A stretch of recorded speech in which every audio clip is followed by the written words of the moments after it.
الحمد لله وكفى وسلام على عباده الذين اصطفى. أما بعد، فأعوذ بالله من الشيطان الرجيم. بسم الله الرحمن الرحيم.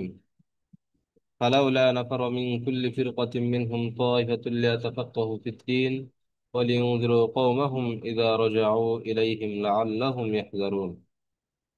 قال النبي صلى الله عليه وسلم: من أفتى الناس بغير علم كان إثمه على من أفتاه، أو كما قال عليه الصلاة والسلام. আমরা 126 নম্বর কায়দা পর্যন্ত করেছিলাম। এখন 127 নম্বর কায়দা। খবরুল ওয়াহিদি হুজ্জাতুন লিল আমালি বিহি ফি বাবিদ্দিন। খবরুল ওয়াহিদি হুজ্জাতুন, খবরে ওয়াহেদ এটা হলো একটা দলিল। কিসের? লিল আমালি বিহি ফি বাবিদ্দিন, দ্বীনের ক্ষেত্রে আমলের জন্য খবরে ওয়াহেদ একটা দলিল। বুঝে আসছে? খবরুল ওয়াহিদি হুজ্জাতুন লিল আমালি বিহি ফি বাবিদ্দিন। খবরে ওয়াহেদ দ্বীনের ক্ষেত্রে আমলের জন্য হুজ্জত, দলিল।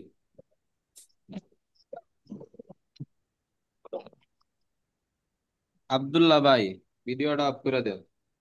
শুয়ে শুয়ে ঘন্টা ধরতেছেন। তাহলে কি বললাম? খবরে ওয়াহেদ, এখানে খবরে ওয়াহেদ দ্বারা কি উদ্দেশ্য? এটা কি আম না খাস? খবরে ওয়াহেদ এটা হাদিস। এটা হাদিসও হইতে পারে, গায়রে হাদিসও হইতে পারে।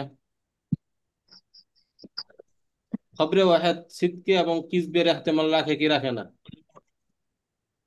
তাহলে এটা হাদিসও হইতে পারে, হাদিস ছাড়াও হইতে পারে।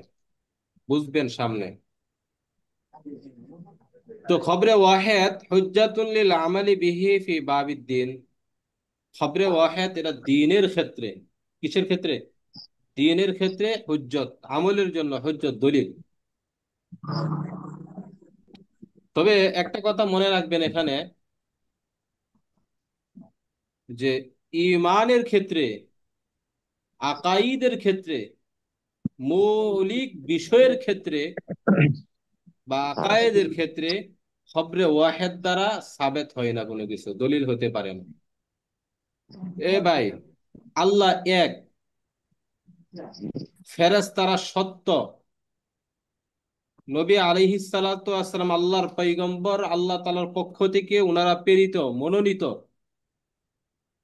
এটা খবরে ওয়াহেদ দ্বারা দলিল দিলে সেটা গ্রহণযোগ্য হবে? একজনে একটা কথা বলছে, কি বলছে? যে আল্লাহ এক, কিন্তু কোরআনের কোনো নজ দিচ্ছে না, হাদিসে মোতাওয়াতির দেয় নাই। তো একজনের কথায় সেটা গ্রহণযোগ্য হয় না। এ ভাই, এই এক ব্যক্তি জিনা করছে, এখন আয়সা বলছে কাজীকে যে অমুকে তো জিনা করছে। এখন জিনা করছে, সাক্ষী লাগবে না? সাক্ষী কয়জন লাগে? হ্যাঁ, তিনজন সাক্ষী লাগে। হ্যাঁ, চারজন সাক্ষী লাগে। বিবাহর ক্ষেত্রে সাক্ষী লাগে না? এখন যদি সাক্ষী একজন হয়, বলেন সেটা কি আতেবার হবে? হ্যাঁ, সেটা কার্যকর হবে? কার্যকর হবে না। যে এই জন্য আকাইদের ক্ষেত্রে, আকাইদের ক্ষেত্রে খবরে ওয়াহেদ দ্বারা দলিল দিলে সেটা গ্রহণযোগ্য হবে না। কথাটা বুঝে আসছে? আর এখানের আমল হলো খবরুল ওয়াহিদি হুজ্জাতুন লিল আমালি বিহি ফি বাবিদ্দিন। দ্বীনের ক্ষেত্রে আমলের জন্য খবরে ওয়াহেদ এটা দলিল। দ্বীনের ইবাদাত যে আছে, শরীয়তের যে বিধিবিধান আছে, আদেশ নিষেধ, আল্লাহ বলছেন নামাজ পড়ো, রোজা রাখো, হজ করো, জাকাত দাও, মানুষের সাথে ভালো ব্যবহার করো, সৎ কর্ম করো। এগুলা কি সব ইবাদত না? এগুলা যদি হাদিসের দ্বারা, হাদিসের খবরে ওয়াহেদের মাধ্যমে এগুলা কি হয়, গ্রহণযোগ্য হবে। যেমন ইন্নামাল আমালু বিন্নিয়াত, ইন্নামাল আমালু বিন্নিয়াত, এই হাদিস কে বর্ণনা করছে? উমর ইবনুল খাত্তাব রাদিয়াল্লাহু তাআলা আনহু এই হাদিস বর্ণনা করছে। এই হাদিসটা কি মুতাওয়াতির না খবরে ওয়াহেদ? হ্যাঁ, মোতাবাতির। খবরে ওয়াহেদ। খবরে ওয়াহিদ। কি ভাই, হাদিসটা কি ভাই? খবরে ওয়াহেদ। আচ্ছা ওয়াহিদ। ভাই, এই যে এখানে বলছে এই হাদিসের মধ্যে সকল উলামায়ে কেরাম এই হাদিসের মধ্যে কি বলছেন? সকলেই বলছেন এই হাদিসের মধ্যে দুইটা কথা বলা হয়েছে। একটা হলো নিয়তের গুরুত্ব দেওয়া হয়েছে, আর একটা সালাতের গুরুত্ব দেওয়া হয়েছে। কি? নিয়তের গুরুত্ব দেওয়া হয়েছে, তাই না? ইন্নামাল আমালু বিন্নিয়াত, নিয়তের উপর সমস্ত আমল কিসের উপর? নিয়তের উপর। তাহলে এখানে নিয়তের উপর কি দেওয়া হয়েছে? গুরুত্ব দেওয়া হয়েছে। আচ্ছা, এখন কেউ যদি নামাজ পড়তে গিয়ে যদি সে নিয়ত না করে, তাহলে তার নামাজ হবে? কথা বলেন, নামাজ হবে না। তাহলে এই হাদিসটা মশহুর একটা হাদিস, প্রত্যেকটা সিয়াসিত্তার সব কিতাবে আছে না? এমনকি সিয়াসিত্তা ছাড়া, মানে এ, আরো যত হাদিসের কিতাব আছে বা ফেকাহের কিতাব আছে, সব কিতাবের মধ্যে, আকসার কিতাবের মাঝে এই হাদিস আছে, খবরে ওয়াহেদ। তো এই হাদিসটা আপনার এখানে নামাজের গুরুত্ব, হ্যাঁ, নিয়তের গুরুত্বর ব্যাপারে বলা হয়েছে। তো এগুলা কি ইবাদত না?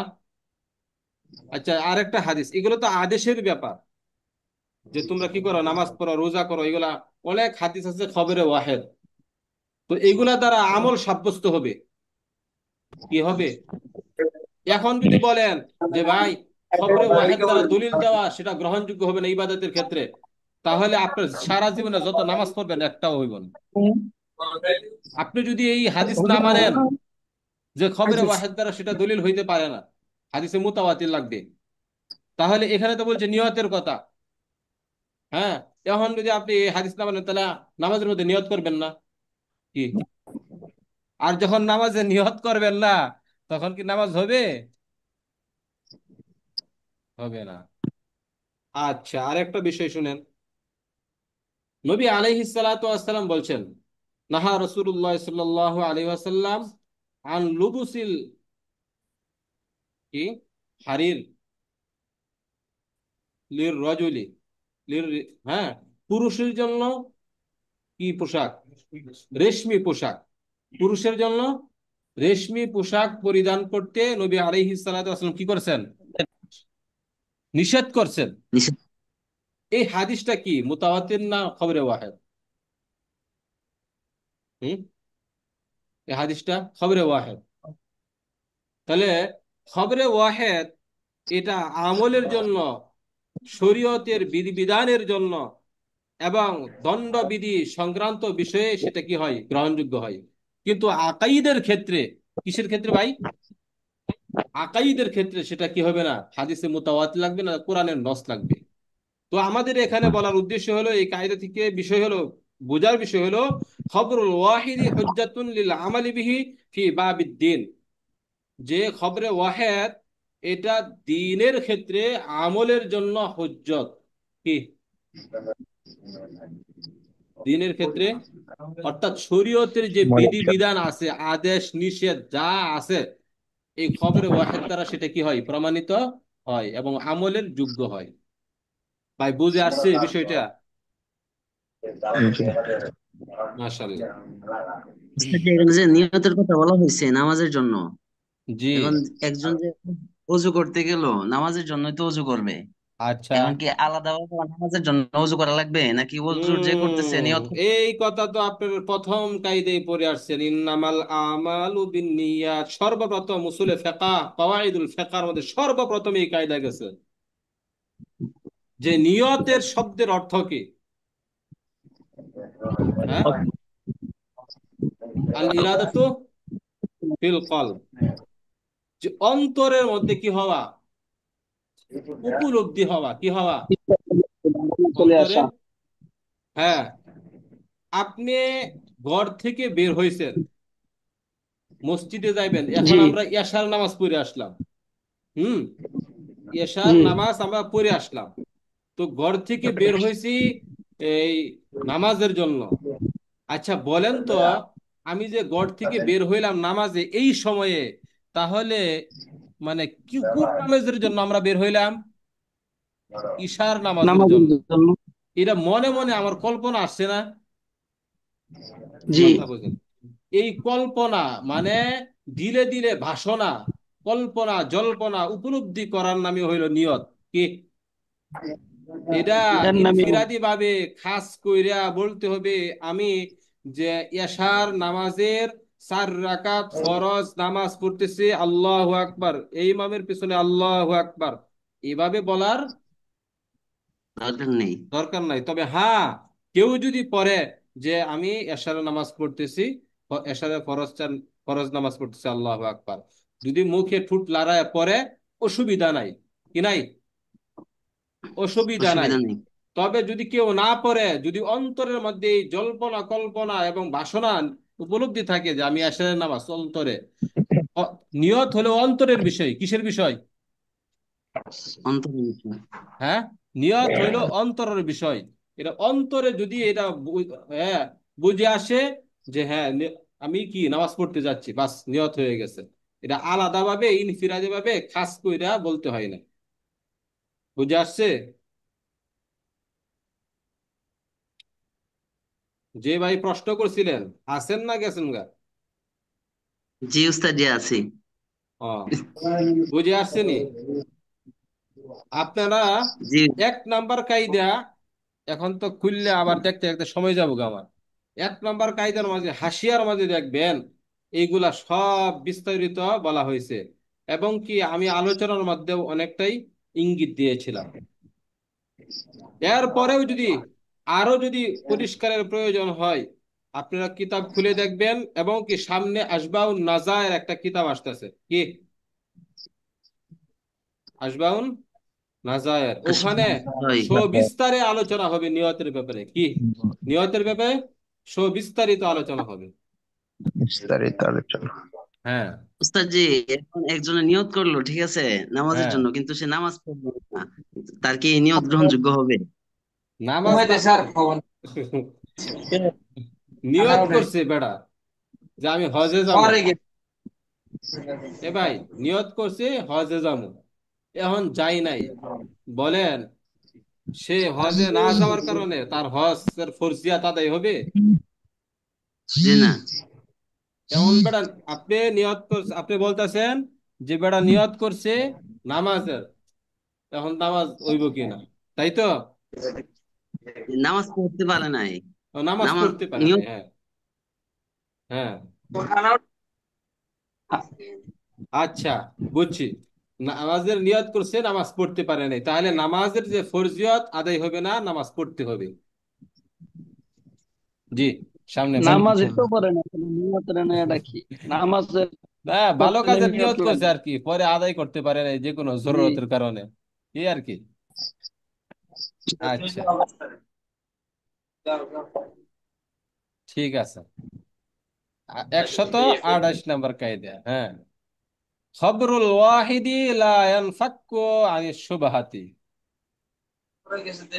খবরুল ওয়াহিদি ওয়াহিদি। লা ইয়ানফাক্কু আনিশ শুবহাতি। হুম, খবরে ওয়াহেদ, এরা সুবাহ থেকে মুক্ত নয়। কি নাই? খবরে সুবহাত ওয়াহেদ, থেকে মুক্ত নয়। হুম, সুবহ থেকে খবরে মুক্ত নয়। ওয়াহেদ সুবাহ থেকে মুক্ত নয়, সন্দেহ থেকে মুক্ত নয়। আমি বলছিলাম খবরে ওয়াহেদ এরা সিদকও হইতে পারে, কিজবাও হইতে পারে। কিতাবে উদাহরণ দিছে, খুঁজতে পাইবেন যে এদেরকে দল, ওদের দ্বারা কি হলো, এই কি হলো,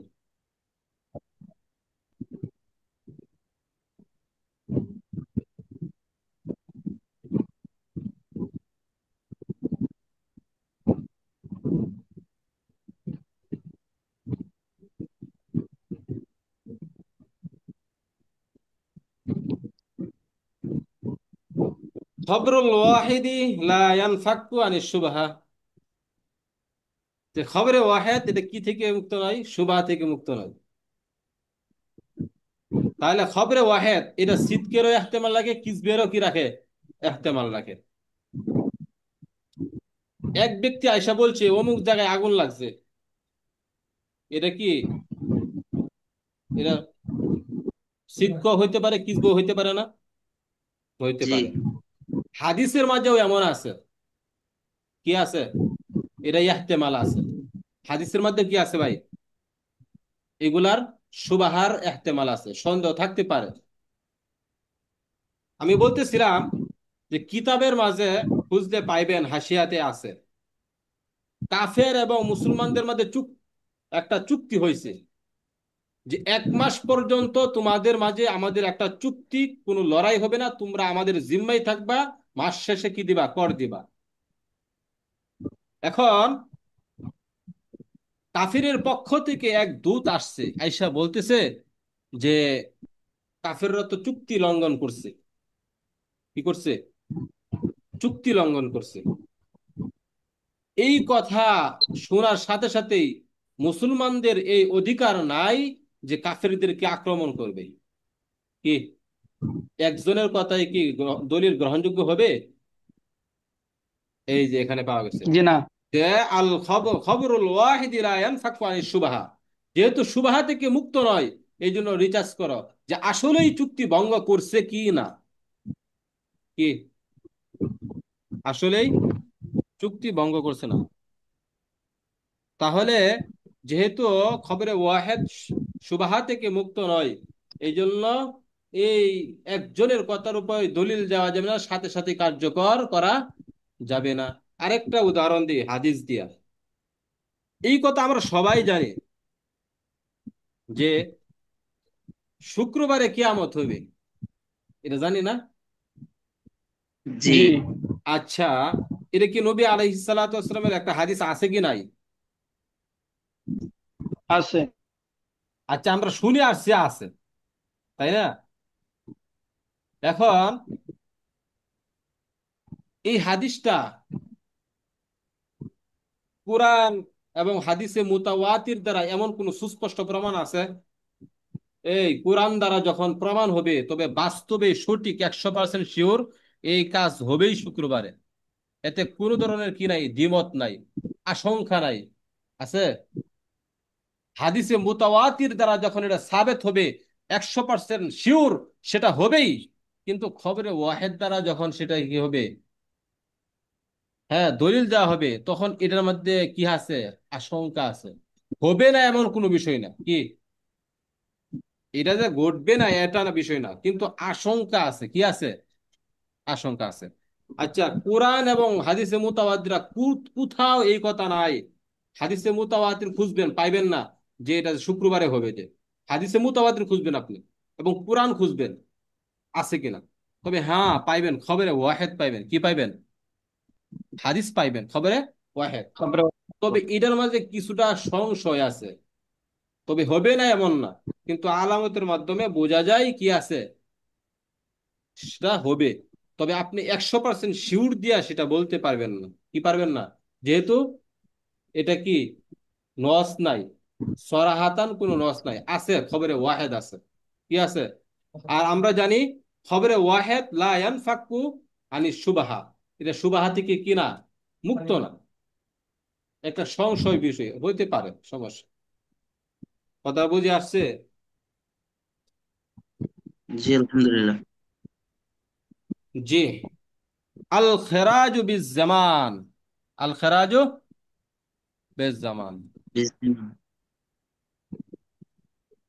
এখানে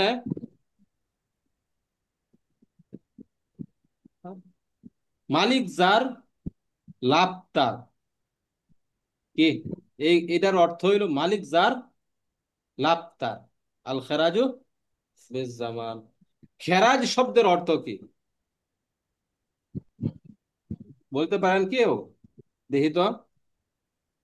আচ্ছা, আল খেরাজ হলো মুনাফা, লাভ, লভ্যাংশ, ফায়দা। বাড়তি অংশ। বুঝে আসছে কতটুকু তাহলে এটা? গাছ থেকে যেটা বের হয় ওটাকে কি বলে? কম খান। ফল।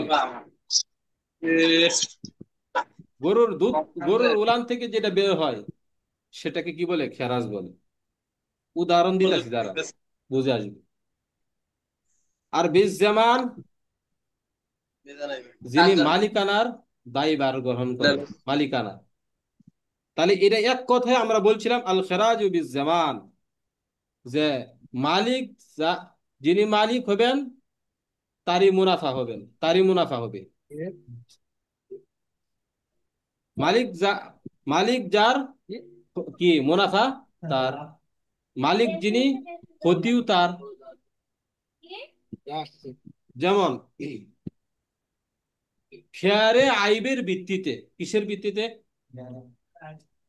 এর আইবের ভিত্তিতে। তানবীরে আবু সালেহ থেকে একটা গরু কিনছে খেয়ারে আইবের ভিত্তিতে। এখন তানবীরে সে কয়েকদিন গরুটা রাখছে, বোঝার জন্য এভাবে বলতেছে, রেখে দিয়া 1 সপ্তাহ রাখছে মনে করেন। রাইখা এখন তানবীর বলতেছে, ভাই আবু সালেহ, তোমার কাছ থেকে তো খেয়ারে আইবের ভিত্তিতে একটা গরু নিছিলাম, তো তোমার গরুটা এখন নিয়ে যাবো। কি? গরুটা নিয়ে যা। আচ্ছা ভাই, এই যে 1 সপ্তাহ যে সে যে গরুটা রাখলো,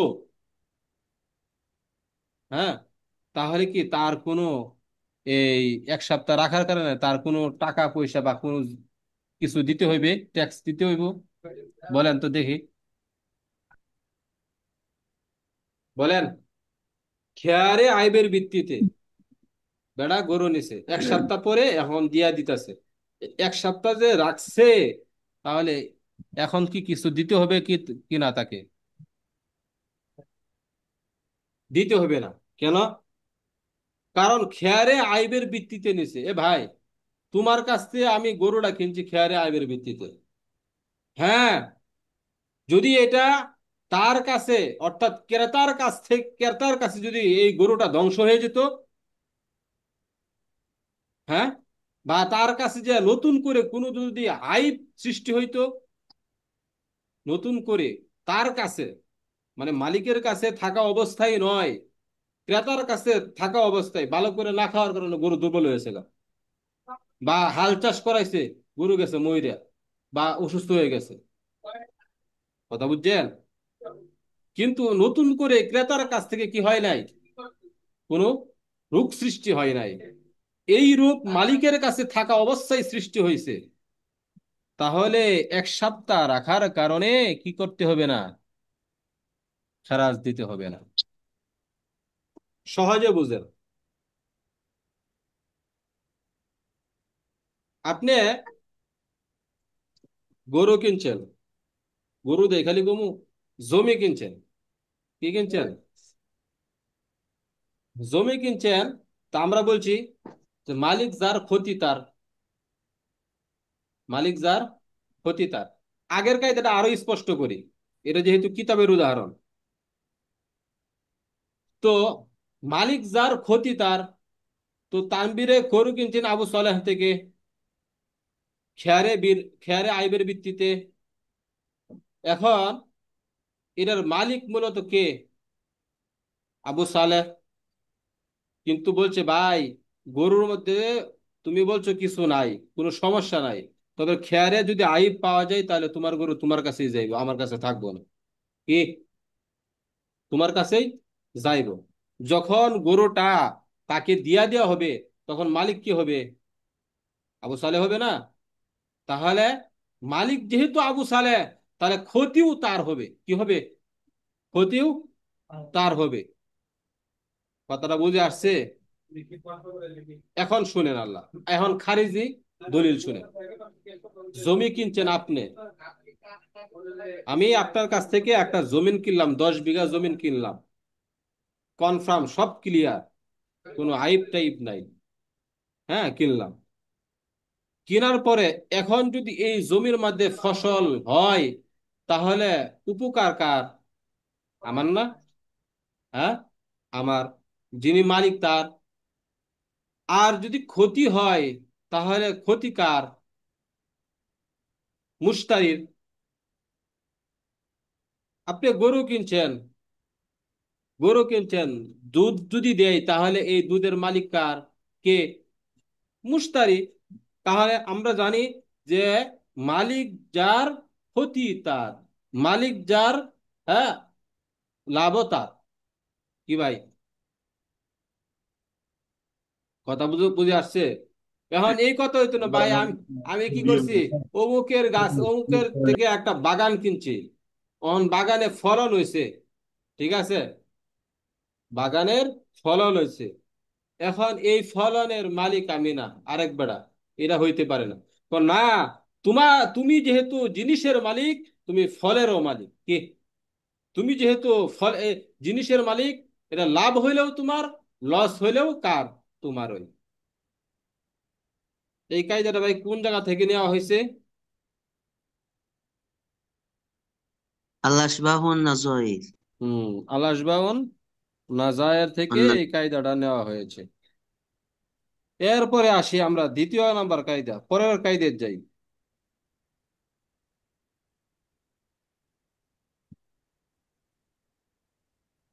আল আল খসমু ইদা সাকাতা আনিল জওয়াবি ফি মাজলিসিল কাজী জুইলাহু মুনকিরান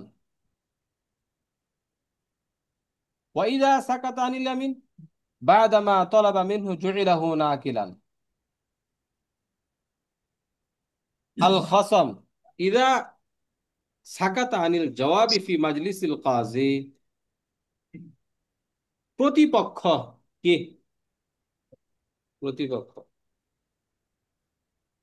কাজীর মজলিসে যখন জবাব থেকে চুপ থাকে, প্রতিপক্ষ কাজীর মজলিসে উত্তর দেওয়া থেকে যখন কি থাকে? চুপ চুপ থাকে। থাকে। জুইলাহু মুনকিরান, তাকে কি ধরা হবে? অস্বীকারী বলে বিবেচিত করা হবে, ধরা হবে।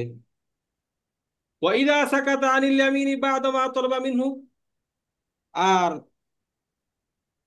শপথের ক্ষেত্রে যখন তলব করা হবে, তখন সে যদি কি থাকে? জুয়েলাহু না আকিলান, অসম, হ্যাঁ, চুপ থাকে। সাকাতা ইদা সাকাতা, যখন চুপ থাকে তখন জুয়েলাহু না আকিলান, তখন তাকে সম্মতি বলে আতেবার করা হবে, ধরা হবে। বুঝে আসছে? এখন আল্লাহ বুঝেন, ব্যাখ্যাটা বুঝেন, মূল কথাটা বুঝেন। অর্থাৎ এই কথার দ্বারা আল্লামা আমিমুল ইহসান রহিমাহুল্লাহ তিনি বুঝাইতে চাচ্ছেন এই কায়দা দ্বারা, যে কোনো কাজী যদি কোনো বিপক্ষ ব্যক্তিকে বলে যে তুমি কি আসলে এই কাজটা করছো কিনা, তখন লোক যদি বলে, সে যদি বলে, হ্যাঁ, সে যদি চুপ থাকে, তাহলে সে আসলে এই কাজটা করে না বলেই দ- ধরে নেওয়া হবে। উদাহরণ দেব। আর যদি তলবের ক্ষেত্রে, ইয়ামিনের ক্ষেত্রে বলে, হুম, শপথের ক্ষেত্রে বলে, শপথ ক্ষেত্রে যদি চুপ থাকে, যখন শপথ চাওয়া হয়, কসম চাওয়া হয়, তখন যদি চুপ থাকে, তখন সে কাজটা করছে বলে ধরে নেওয়া হবে। যেমন আমার কাছ থেকে আমি বললাম কাজীকে, কাজী সাহেব, ওই যে অমুক লোকটা আমার কাছ থেকে সে একটা ফুল নিয়েছে, কি নিয়েছে? ফোন নিয়েছে। এখন আমার ফোনটা সে দিতেছে না, বা 5,000 টাকা নিয়েছে, কিন্তু সে টাকাটা সময় মতো আমাকে দিতেছে না। এখন কাজী সাহেব যদি তাকে বলে যে তুমি আসলে কি ওই ব্যক্তির থেকে 5,000 টাকা নিছ, এখন সে যদি চুপ থাকে, কি থাকে? চুপ থাকে, চুপ তাহলে থাকে। এই চুপ থাকা ধরে নেওয়া হবে জুয়েলাহু মুনকিরান, সে অস্বীকার করতেছে। কি করতেছে? অস্বীকার করতেছে। কাজী বলছে সে যে কথা বলছে সঠিক কিনা বলো। এখন সে হাও না নাও না, বুঝেন? মানে হাও বলে না, নাও বলে না, চুপ রয়েছে। তখন তার কাজে ধরে নিবে সে অস্বীকার করতেছে। অস্বীকার করতেছে মানে কি? মানে সে আসলে 5,000 টাকা নেই নাই এটা বোঝা যাইতেছে। আরো স্পষ্ট করতেছি, দাঁড়াও।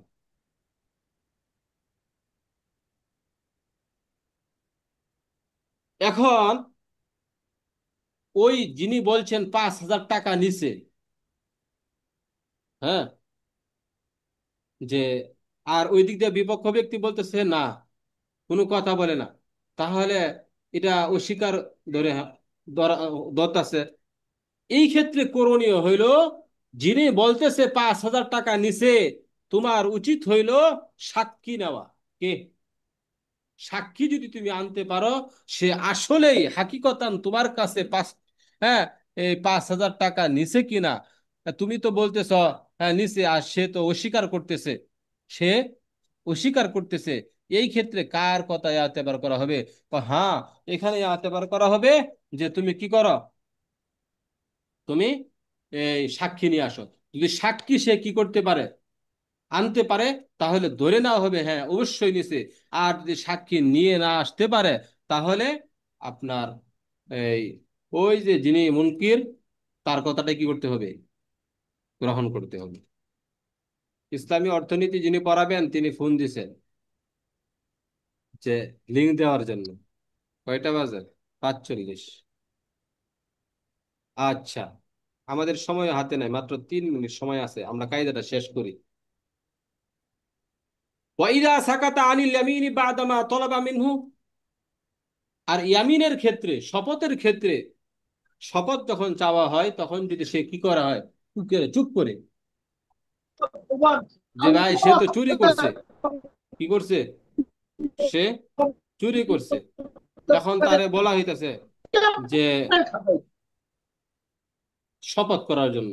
কাজী কি করছে, শপথ করতে বলছে, এই তুমি বলে চুরি করছো, এখন সাক্ষী কেউ দিতে পারতেছে না, শপথ করো। কি? শপথ।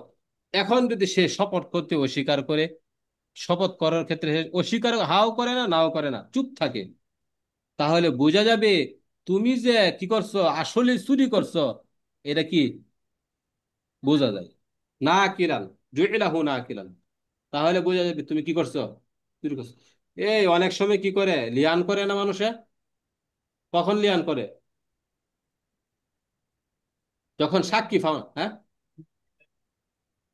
হ্যাঁ, যখন সাক্ষী না পাওয়া যায় তখন কি করে, তো লিয়ান করো, যেহেতু সাক্ষী পাইতেছ না, লিয়ান করো। তখন যদি কেউ লিয়ান করতে অস্বীকার করে, তখন বোঝা যাবে কি এটা আল্লাহর আদেশ। কি কোরআনে আছে না, আল্লাহর আদেশ লিয়ান করার জন্য কি কি করো, যে যেহেতু সাক্ষী পাও না, শপথ করো। এখন যদি কেউ শপথ করতে অস্বীকার করে, তাহলে বোঝা যাবে সে অবশ্যই সে এই কাজ করছে। তাহলে আল্লাহ বলছে শপথ করার জন্য, তুমি শপথ করো না কেন, বোঝা গেল তুমি কি করছো, চুরি করছো। কি এটা বোঝা যায় না? কায়দা হয়েছে এটা। আল খসমু ইদা সাকাতা আনিল জওয়াবি ফি মাজলিসিল কাজী জুইলাহু মুনকিরান। কোন ব্যক্তি যদি কাজীর সামনে কোন জবাব দেওয়া থেকে বিরত থাকে, চুপ থাকে, তাহলে জুইলাহু মুনকিরান, সে আসলে এই কাজটা করে না বলে বিবেচিত হবে। ওয়াইদা সাকাতা আনিল ইয়ামিনি বাদামা তলাবা মিনহু জুইলাহু নাকিরান। আর যখন শপথ চাওয়া হয়, শপথ চাওয়ার ক্ষেত্রে যদি সে কি কাজে নিশ্চুপ থাকে, চুপ থাকে, তাহলে সে এই কাজ করছে বলে ধরে নেওয়া হবে।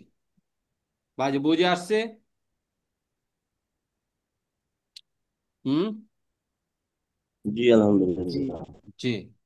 তাহলে আমাদের হাতে মাত্র আর 1 মিনিট সময় আছে। এই 1 মিনিট সময় ইনশাআল্লাহ আমরা আর সামনে বাড়তে চাচ্ছি না।